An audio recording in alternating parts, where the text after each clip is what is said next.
appreciate all that we've been given by the district and the community to be able to teach the students the way that we feel like we should. Speaking of students, the most important part, we have brought 2 students with us to talk about that part of it. And we have one student who is in our apprenticeship program and one who is here with our Promise Scholarship. And so I'm just going to let them introduce themselves and tell you where they are in the program. And then if you have any questions for the students, we can do that. Hi, my name's Summer Avery. I'm sure you all know now. It's my 2nd semester here at Columbia. I'm pursuing all 3 of the hospitality management degrees the college offers, baking and pastry arts, culinary arts, and the hotel and restaurant management. It's my 2nd semester, so I'm starting my advanced classes, and yeah.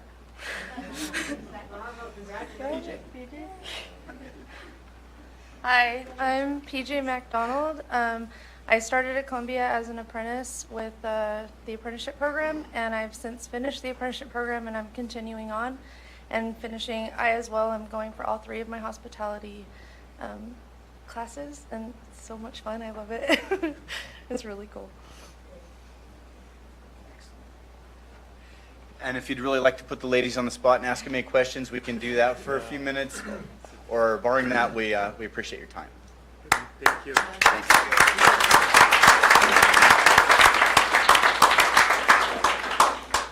Well, hold on a minute. Yeah. Hold on. Yeah, we're not done. Come back. No questions. I just want to say that the board was downstairs for a wonderful dinner. The food was excellent. The service was excellent. The preparation was outstanding. So whatever you're doing, keep it up. You're really preparing these kids for the tools and the skills they need to do a great job in this industry. And one final comment, if you need volunteers to be a final proctor for the bartending program, I'm your guy right here. We get volunteers for testing all the time. Wait, don't leave yet. That was lovely. And I wanted to, I hope I'm not stealing your thunder, Dr. B, but I know that today the Tuolumne County Superintendent of Schools announced the Teachers of Excellence that range from those, amazing people who give to kids from preschool to college. And those award ceremonies will be on April 23rd. And it's my pleasure to steal the thunder this moment to congratulate you, Dawn Dickinson, for being selected as Columbia College's Teacher of Excellence. Thank you very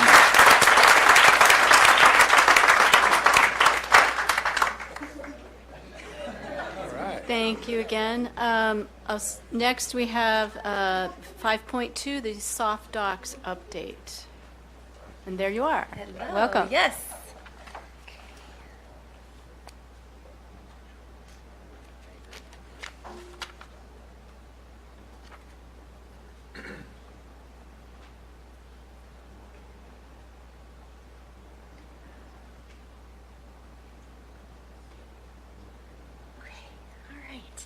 Good evening, everybody. My name is Sarah Schrader. I'm the controller here at Yosemite Community College District, and I have the pleasure of providing you an update on our Soft Docs project.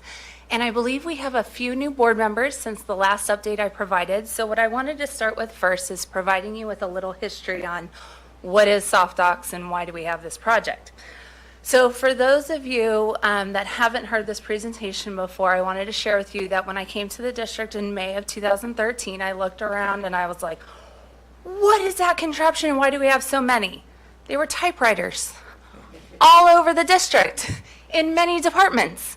And I was told that we needed those in order to fill out some of our forms. And I thought, okay, we might need to bring our processes and our procedures up into a little bit more advanced of a tech age. So that kind of started the conversation of what are some online form solutions that we can use so that we don't have to use these typewriters anymore, let alone maybe have some electronic workflow processes as well so we don't have to fill out forms, print them, and then they grow legs and walk around the district. So because that was determined that we needed to find a solution that was a district-wide solution for online forms and workflows, We determined that we needed to do this both from the operational as well as student perspective, because we needed to break down some barriers for our students who felt they needed to come into the district or into the colleges and fill out forms. We needed to find a solution that allowed them to fill out the forms online and not necessarily have to come to the college in order to do that. So our goal was to find a user-friendly solution for both employees and our students. Our first committee meeting was held in June of 2016, and it did have individuals from various departments across the district, so student services, instruction, fiscal, IT, and HR. And once we had that, we went through with the RFP process, which is the request for proposals. We sent those out to prospective vendors. We did have 3 responses, 2 that actually came in for demonstrations because they were the potential solutions that could satisfy what we needed in a solution. So the committee ultimately selected SoftDocs and their product called eTrieve. And we selected this due to the ease of the use and the integration with colleagues. So this product, eTrieve, does integrate with our current ERP system, Colleague, and it also is an internet-based solution so that employees and students can access this anytime they have internet access. They can access it from their laptops, from their cell phones, anything of that sort. So they don't have to be on our system in order to do it. They can just have internet access. We can also utilize this solution in order to create reports out of our current reporting solution, Crystal. So we liked that the solution had an ease of use integrated with Colleague, and we could create reports with it. Accounts payable, purchasing, human resources, and payroll were designated as the first departments to implement this new product, and I think that's because everybody else wanted us to be the guinea pigs and to get any issues out of the way. So here's our status of our implementation. Since my last update in August, we have made some great progress, which I'm excited to share with you. We have been able to complete implementation of accounts payable and purchasing, and we are still working towards implementation with payroll and HR. And what we mean by complete implementation, we have taken the content management conversion from OnBase, which is our current solution, and we are migrating everything over into eTrieve. This way, once everything is migrated over, we can actually stop utilizing OnBase and save those dollars and not have to maintain that product. So we've had multiple training sessions that have occurred. We started our training in December of 2018 because we wanted to go live with the travel request form in January 2019. We conducted on-site trainings at both colleges as well as central services, and to date we've trained 158 employees in these live sessions. Also, we've had the opportunity to have one of our fabulous IT folks create some training videos for us. These short clip training videos that allow folks that are not able to attend the live trainings to go on and watch maybe a max 10-minute video on how do I access eTrieve, how do I approve things. So to date, we've had 108 people access those training videos.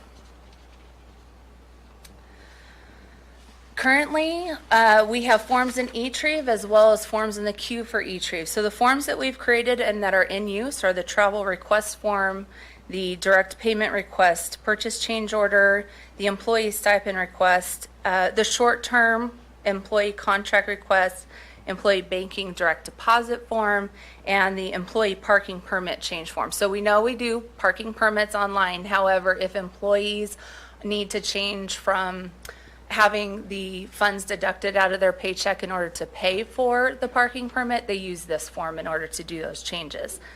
Forms that we have in the queue are our security access requests, chemical disposal, request to announce, the contract cover sheet, the budget summary, budget revision, the expenditure revenue transfer form, fringe benefit and employee salary transfers, and our third-party invoices. So we're really excited about the forms that are getting ready to come online, such as the budget summaries and the budget revisions, because those are forms that we get quite a few of. And not only does it provide efficiencies for our folks at the colleges, but for the folks on the back end that have to rekey all of that information in, they won't have to do that anymore because of the integration into Colleague. So we wanted to share with you just some examples of what the forms look like. So this is the travel request form. We have a lot of the same information that was on the paper version of the form, but we have added some information based on requests. So we've added the location, division, department. We've also, it's an interactive form. So if you see the plus and minus signs under the account number and the prepay information, folks can add more lines if they need to or subtract lines if they need to. So it's a very interactive form when they use this. Another example of a form is the direct payment request. Again, similar to the travel request, it's pretty much the same data except for it does allow for folks to determine if this is a cash advance, a reimbursement, or a vendor invoice or receipt that has to be paid. So again, very interactive form that folks are using. Then we wanted to share with you what it's like to build a workflow. And this is why it takes a little while and a few tries when we try to build a workflow. So this is the workflow for the travel request form. This is actually 3 workflows in one because every location within our district has a different workflow, different approval process. So some folks can understand why that maybe our routing at some point it ends up in a bucket that it shouldn't be in. We are working on fixing those. We always know where it's at though. That's one fabulous feature of this product is we know whose queue it's sitting in. And if it hasn't been approved, we can say, hey, you need to go out there and approve that. Or if it's in somebody's queue that it shouldn't be in, we can easily reroute it to where it needs to go. So again, this is the travel